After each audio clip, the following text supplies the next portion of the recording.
આજે ઉત્તરાયણ એટલે મકર સંક્રાંતિ અને મકર સંક્રાંતિ ઉત્તરાયણ એટલે એમાં પણ અમદાવાદની ઉજવણી એટલે બહુ ધામધૂમથી અને નવું વર્ષ જે 2025નો પહેલો તહેવાર કહેવાય એ આપણી મકર સંક્રાંતિ. આજે આપણી સાથે જે જોડાયા છે ગુજરાતના નામાંકિત કલાકારો અને ગોલ્ડન વોઇસથી જે સન્માનિત છે અને ગોલ્ડન વોઇસ જે દેવભાઈ પગલી અને સાથે લોક સાહિત્યકાર હકાભા ગઢવી તો આપણે વાત કરીએ દેવભાઈથી કે તમે ઉત્તરાયણના જે પર્વ છે આ લોકોનું શેડ્યુલ ટાઈટ હોવા છતાં એ લોકોનું સતત સોંગ ચાલુ હોય, સતત શૂટિંગ ચાલુ હોય, રેકોર્ડિંગ ચાલુ છતાં એ લોકો એક ઉત્તરાયણનો તહેવારથી ધામધૂમથી ઉજવતા હોય છે. દેવભાઈ ઉત્તરાયણનો જે આ તહેવાર છે એમાં પણ અમદાવાદ એટલે આપણી સીધી ભાષામાં વાત કરી કે પણ મને એટલી ખબર છે કે શેડ્યુલ તમારું ટાઈટ હોય પણ સારો તહેવાર હોય અને સારા મિત્રો હોય તો પણ શેડ્યુલ ટાઈટની જરૂરત નથી. કેમ કે આ મોકો 12 મહિનામાં વર્ષમાં એક જ વાર આવતો, જેમ કે ઉત્તરાયણ છે, દિવાળી છે, હોળી છે, તો આવા તહેવારોમાં મિત્રો સાથે ફેમિલી સાથે તો એની મજા આપણે કરે છે. બહુ સરસ વાત કરી છે. હોવા છતાં પણ અમે એક જે તહેવાર છે તો એવા જ આપણા લોક સાહિત્યકાર હકાભા ગઢવી સાથે આપણે મુલાકાત હકાભા તમે એટલો ટાઈમ જે અહીંયા આપ્યો છે અમદાવાદ આવીને અને એ પણ મારા ઓરડા વિસ્તારમાં છતાં તમે આજનો દિવસ જે ઉત્તરાયણનો તહેવાર છે મનાવવા આવ્યો છો એના બાબતે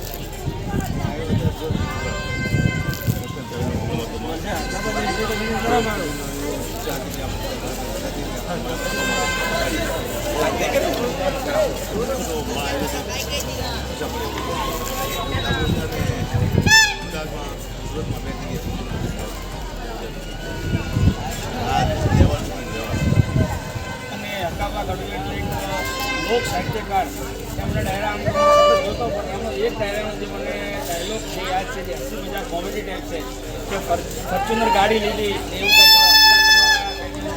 એક ડાયલોગ ઉપર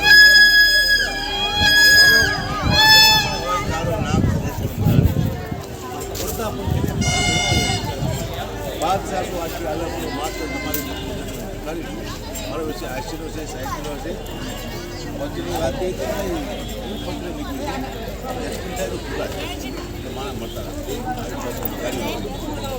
राइट समय वो आवश्यक है गाड़ी हाँ भाई आओ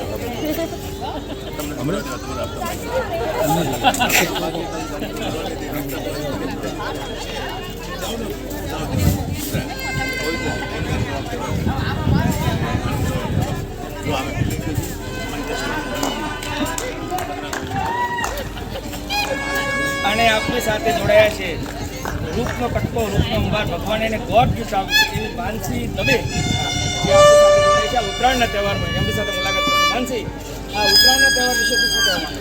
એટલું કહેવા માંગીશ કે મળીને બધા મળીને બહુ જ એન્જોય કરો. આપણો તહેવાર છે ને આપણે જરૂરથી ઉજવવો જોઈએ પણ સાથે સાથે થોડી સાવચેતી પણ રાખવી જરૂરી છે કે જ્યાં ગૂંચ પડેલી હોય ગૂંચના દોરા હોય સરકારી જોઈએ, પશુઓને પાણી નાખવું જોઈએ, ફળ નાખવું જોઈએ.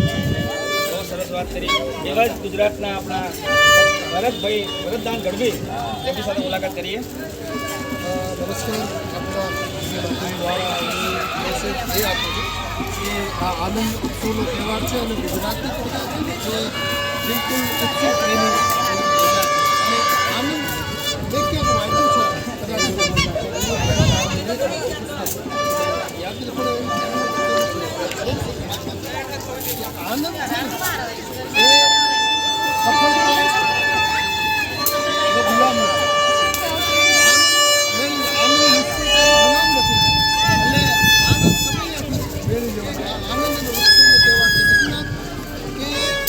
ઉત્તરાયણ છે તો આપણે શહેરના લોકો ગામડા સાથે જોડાયેલું છે. ગામડામાં તો અમે સિંહ તો ત્યાં તમારે એવા તહેવાર હોય છે કે શહેરના દિવસે ભાઈ બેન માટે અમુક પ્રકારના આપણા ધ્યાન લઈને જતા હોય છે. એમાં પારિવારિક રસ્તાઓ થતા હોય છે.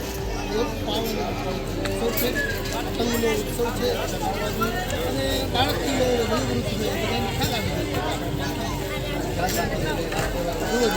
દેવભાઈને અહીંયા અમારે સરસ મજાનું ધાબુ છે, પતંગ ચગાવવા આવ્યા છે. એમની ચા અને ખૂબ મળી અને ચા અને ચાહત જ્યાં પ્રેમ અને જ્યાં ચાહત એવા જ આપણા શૈલેષ મોરલો કહેવાય ખરેખર મોરલા જેવો જ લાગે છે. શૈલેષની સાથે મુલાકાત કરીએ.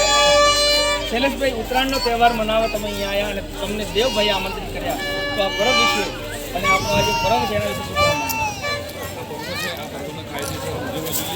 સાવચેતી પણ જોડે રાખવી જોઈએ. ચાઇના દોરીઓ વાપરવી ના જોઈએ, કારણ કે ચાઇના દોરીથી ઘણા બધાને નુકસાન થાય છે. જેવી રીતે કે કોઈને ગળું કાપાઈ જવું, બાઇક ચલાવતી હોય, આ બધી ચાઇના દોરીથી ખરેખર એનો આપણે બહિષ્કાર કરવો જોઈએ અને આ પર્વને ધામધૂમથી ઉજવવું જોઈએ. અને સાથે સાથે આ ભૂંચળા ક્યાંક ક્યાંક પડ્યા હોય તો પક્ષીઓને કોઈ નુકસાન કરે છે લઈને રાત્રે સાંજે સળગાવી દેવાય, ખરેખર આ કરવું જોઈએ. બહુ સરસ વાત છે. અને હવે કોઈ પણ એક્ટર હોય, આર્ટિસ્ટ હોય, જ્યાં સુધી એનું રાઇટિંગ ના થાય ત્યાં સુધી એ એક્ટર કંઈ કામ કરી શકતો નથી. એવા જ આપણા ભાઈ સાહેબ શ્રી બાજીકર, શું નામ છે ભાઈનું? દર્શનભાઈ બાજીકર, જે ગુજરાતના ટોપના રાઇટર છે અને રાઇટિંગ વિના કોઈ પણ સોંગ હોય, તમારી પિક્ચરની સ્ક્રિપ્ટ હોય એ થવાની નથી. તો આપણે દર્શનભાઈ સાથે મુલાકાત કરીએ. દર્શનભાઈ, તમે અહીંયા પધાર્યા, તમને દેવભાઈએ આમંત્રિત કર્યા, તો આ ઉત્તરાયણનો જે તહેવાર છે એના વિશે શું કહેવાનું?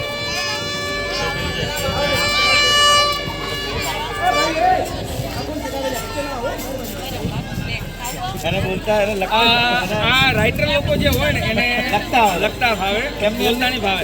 જેમ અમારા દેવભાઈ છે, એને કોઈ પણ તમે સોંગ આપો અને ખરેખર ગુજરાતમાં જ નહીં, ગુજરાતની બહાર પણ જેણે ધૂમ મચાવી છે, જે ગોલ્ડન વોઇસ કહેવાય.